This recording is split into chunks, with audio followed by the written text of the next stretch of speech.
مال میں برکت نہ ہونے کی وجہ۔ میری پیاری بہنوں، آج یہ ہمارے رزق میں برکتیں کیوں نہیں ہیں؟ آج ہمارے گھروں میں رحمتیں کیوں نہیں ہیں؟ اس لیے نہیں ہے کہ حضور اکرم صلی اللہ علیہ وسلم والی طریقہ نہیں ہے۔ آج حضور اکرم صلی اللہ علیہ وسلم والی زندگی نہیں ہے۔ آج حضور اکرم صلی اللہ علیہ وسلم والے اخلاق نہیں ہیں۔ اللہ کا نبی کہتا ہے کہ جو تیرے سے رشتہ توڑے تو اس سے جوڑ، جو تیرا حق مارے تو اس کا حق ادا کر۔ یہاں تو چھوٹے مقدمے کر کے لوگوں کی جائیدادیں ضبط کر رہے ہیں، بھائی بھائی کے دشمن ہو رہے ہیں، اور باپ بیٹے کے اور بیٹا باپ کے، ایک دوسرے کے زمین اور گھر اپنے نام کروا رہے ہیں۔ تو ان کی نمازوں سے انہیں کیا نفع ملے گا، اور ان کے حج کرنے سے انہیں کیا نفع ملے گا؟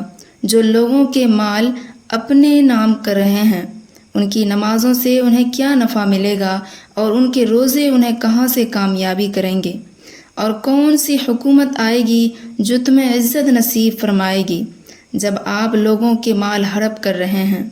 اور اللہ تعالیٰ کا لاڈلا رسول صلی اللہ علیہ وسلم فرما رہا ہے کہ جو تیرا حق مار لے تو اسے بھی عطا کر، اور جو تیرے اوپر ظلم کرے تو اس کو بھی معاف کر، اور جو تیرے سے برا کرے تو اس سے بھی اچھا کر۔ جب یہ زندگی وجود میں آ جائے گی تو سارا عالم دین سے چمک اٹھے گا۔ میری پیاری بہنوں، آج ہمارے گھروں میں سنتیں نہیں ہیں، حضوروں والی اخلاق نہیں ہے۔ ہمارے گھروں سے حضور صلی اللہ علیہ وسلم والی سنتیں نکل چکی ہے۔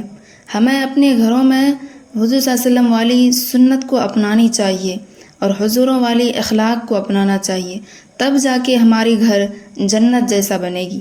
ہمیں اپنے گھر میں برکت کی ضرورت ہے، رحمت کی ضرورت ہے، تو سنت کے طریقے پہ چلیے اور حضوروں والی اور صحابہ والی زندگی گزارنے کی کوشش کیجیے۔